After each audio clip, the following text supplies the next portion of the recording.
अस्सलाम वालेकुम नाज़रीन। खिलाई टेक्नोलॉजी में पाकिस्तान ने अहम कामयाबियाँ हासिल की हैं। पाकिस्तान ने अपना जदीद जो सेटेलाइट है वो लॉन्च कर दिया है। स्पार्को की जानब से ये सेटेलाइट मुकामी तौर पर तैयार किया गया था, जो चीन में लॉन्च किया गया।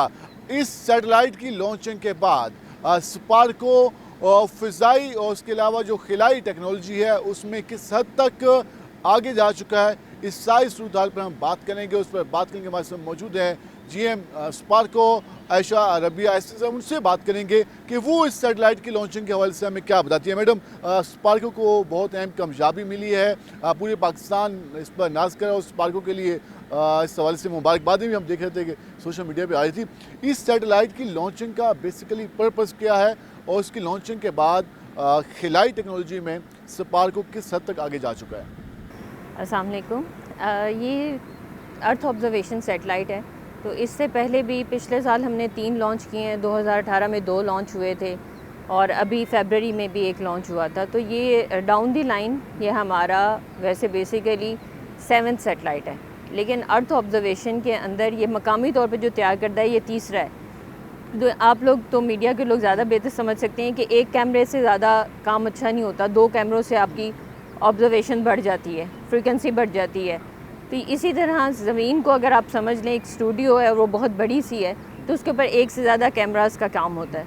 तो इसी तरह कोई भी मुल्क जो है वो अर्थ ऑब्जर्वेशन में एक सेटेलाइट पे नहीं होता, वो पैदर पे हमारे आगे से आगे बनाता जाता है। तो हमारे विजन में ऑलरेडी था कि हमने इसकी सीरीज़ ऑफ सेटेलाइट लॉन्च करनी है।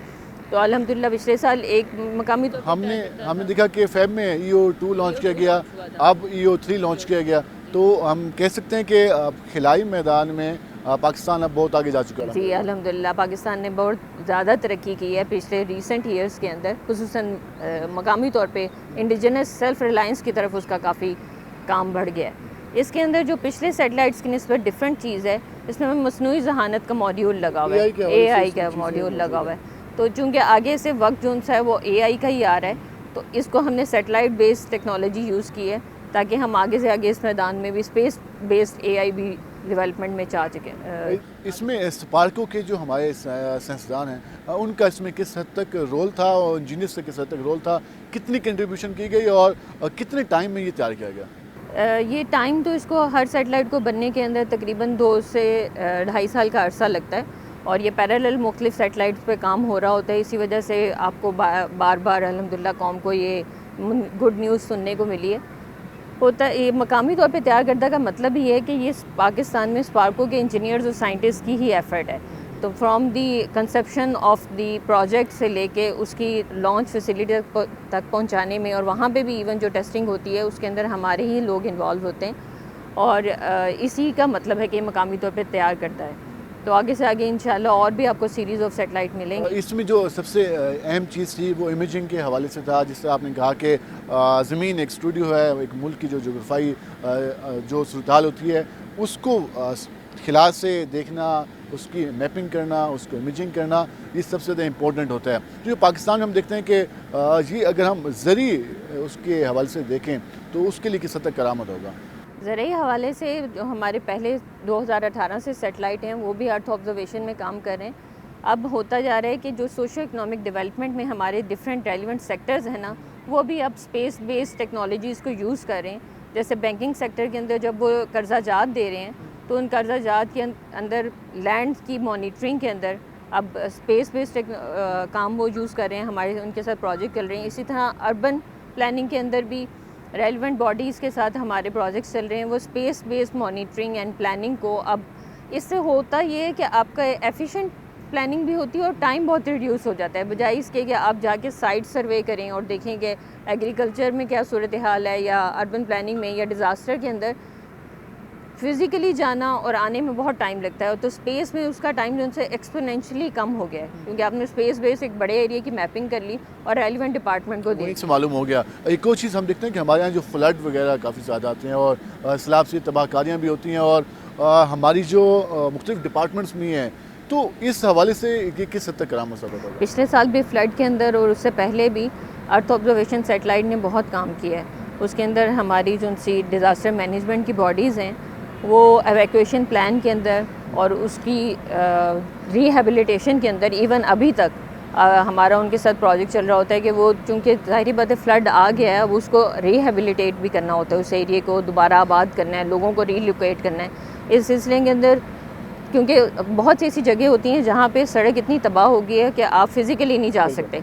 और लोग भी फंसे होते हैं, आबादी का भी नहीं मालूम होता कि कौन सी जगह पे दरिया के अंदर लोग मौजूद हैं, घर मौजूद हैं, और कहाँ पे आप अपनी जो मदद का सामान है वो कहाँ पे लैंड कर सकते हैं। तो स्पेस बेस में होता ये है कि आपके पास इमेज आ गया है, बहुत कम टाइम के अंदर आप मिनटों सेकंडों के अंदर प्लानिंग कर सकेंगे कि मैं इस जगह पे वो अपना कैंप लगा सकते हैं, यहाँ पे लोगों को एवैक्यूएट कर सकते हैं, क्योंकि फ़िज़िकली तो जाना मुमकिन नहीं रहता, हेलीकॉप्टर्स वगैरह। अभी हमने रिसेंट देखा कि मुल्तान में जब ये फ्लड काफ़ी ज़्यादा आया तो इंतज़ामिया ने पे सेटेलाइट के ज़रिए मदद ली और फिर वो इमेजिंग भी शेयर की गई हमसे और मीडिया से शेयर की गई कि वहाँ जगहों पे आबादी मौजूद है, वहाँ हमारी टीमें पहुँच रही हैं, वहाँ हम कैंप बेस करेंगे। तो ये एक सबको एक अच्छा फील हो रहा था कि हम टेक्नोलॉजी में इस हद तक आगे चले गए हैं। ये शुक्र है कि अल्हम्दुलिल्लाह अब हमारी सारी जो उनसे डिपार्टमेंट्स हैं वो स्पेस बेस्ड टेक्नोलॉजी को यूज़ करने से हमारे लोगों की मेयारी ज़िंदगी अब बेहतर होना शुरू हो गया, और यही हमारा मकसद है कि हम स्पेस को लोगों की मेयारी ज़िंदगी को बेहतर करने के लिए हर सेक्टर में, सिर्फ ये डिज़ास्टर मैनेजमेंट नहीं, एग्रीकल्चर के अंदर, फूड सिक्योरिटी में, फॉरेस्ट्रेशन के अंदर और आगे से आगे मेडिसिन के अंदर भी हम इसे इंशाल्लाह यूज़। कुछ चीज़ हमारे यहाँ जो रोड डेवलपमेंट है, मुख्तलिफ प्रोजेक्ट्स शुरू किए गए, जैसे CPEC के प्रोजेक्ट्स हैं, उसके अलावा हाईवेज़ हैं, उनके हवाले से भी इसको यूज़ किया जाता है। जी जी बिल्कुल, आपने CPEC का भी बड़ा अच्छा नाम लिया, और इसी तरह नेशनल हाईवे अथॉरिटी NHA के साथ भी हमारा कंटिन्यूस प्रोजेक्ट चलता है।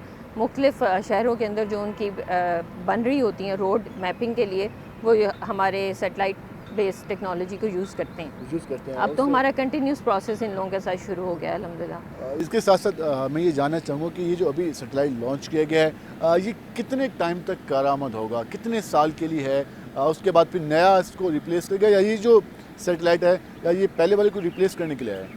नहीं, जो सारे सेटेलाइट्स होते हैं अर्थ ऑब्जर्वेशन की, उनकी लाइफ होती है तकरीबन 5 से 7 साल। तो अभी जो हमारा लास्ट ईयर लॉन्च हुआ था उसकी अभी 5 साल है, ये उसकी रिप्लेसमेंट नहीं है, ये उसके साथ है।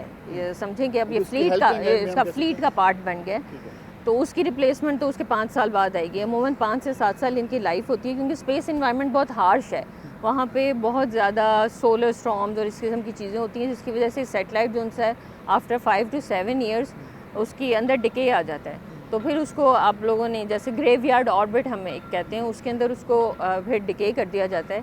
तमाम इंटरनेशनल बॉडीज़ यही प्रैक्टिस करती हैं, फिर उसकी रिप्लेसमेंट में नया सेटेलाइट लॉन्च हो जाता है। तो अब एक व्हील जो उनसा रोल करना शुरू हो गया है, तो अल्हम्दुलिल्लाह ये स्पेस व्हील रोल करता जाएगा, ये चलता रहेगा। एक और चीज़ भी हमने सुनी थी, न्यूज़ में आया था कि पाकिस्तान अपनी खिलाबाज भी खिला में भेजने का इरादा रखता है, तो वो क्या प्रोजेक्ट है, वो कब तक कौम उसकी खुशखबरी सुनेगी और उसके से क्या क्या तैयारियाँ हो रही हैं? अभी आपने रिसेंटली सुना है कि उन 2 जो उनसे फाइनलिस्ट हैं, वो उनके टीवी पे पिछले दिनों इंटरव्यूज़ भी आए थे, वो फाइनल हो गए हैं। अब वो इसी चले गए होंगे, पिछले वीक उनकी फ़्लाइट थी, वो चाइना चले गए हैं, ट्रेनिंग है उन लोगों की, फिर ट्रेनिंग के बाद एक सिलेक्ट होगा और वो फिर चाइनीज़ स्पेस स्टेशन पे इस साल के आखिर तक इंशाल्लाह। क्योंकि हम 2026 में मज़ीद खुशखबरियाँ भी सुनने के लिए तैयार हैं। जी इंशाल्लाह, एस्ट्रोनॉट के अलावा सेटेलाइट के हवाले से भी आप इंशाल्लाह और खुशखबरियाँ सुनेंगे।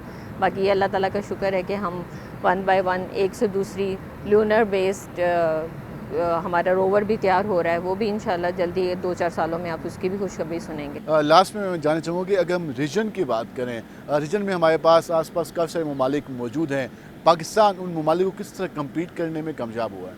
आप अब इसकी स्पीड पिछले 1 साल से ही देख लें, तो इंशाल्लाह कंपटीशन की बात नहीं है, लेकिन देखें हमने अपने हिसाब से चलना है, हमारा अपना एक विजन है, हमने उसके ऊपर फोकस करते हुए बढ़ रहे हैं। और पिछले साल में भी कौम का हमारा साथ रहा और हमारे इंजीनियर्स और साइंटिस्ट की मेहनत है, तो 1 by 1 अचीवमेंट हो रही है। तो आप देखेंगे पाकिस्तान इंशाल्लाह इस मैदान में काफ़ी तरक्की करेगा। पाकिस्तान इंशाल्लाह इस मैदान में काफ़ी तरक्की करेगा। आपने जाना कि पाकिस्तान किस तरीके से स्पेस में जो झंडे गाड़ रहा है और उसकी वजह से पाकिस्तान को बहुत कामयाबियाँ मिल रही हैं और पूरी कौम का सर फ़ख्र से बुलंद भी हुआ है, क्योंकि स्पेस में इस साल पाकिस्तान अपना दूसरा सैटेलाइट लॉन्च किया है। और अगर हम अर्थ ऑब्जर्वेशन के हवाले से बात करें तो ये पाकिस्तान का तीसरा सैटेलाइट है। और उससे पहले पाकिस्तान अपने 7 सैटेलाइट जो है वो फ़िज़ा में खिला में लॉन्च कर चुका है। तो इस हवाले से जो स्पार्को की अहम कामयाबी हैं हमने इस हवाले से बताया। मैडम आपका शुक्रिया, आपने वक्त निकाला। इस मज़ीद जो इसके हवाले से अपडेट होंगी हम आपसे ज़रूर शेयर करेंगे। अल्लाह हाफ़िज़।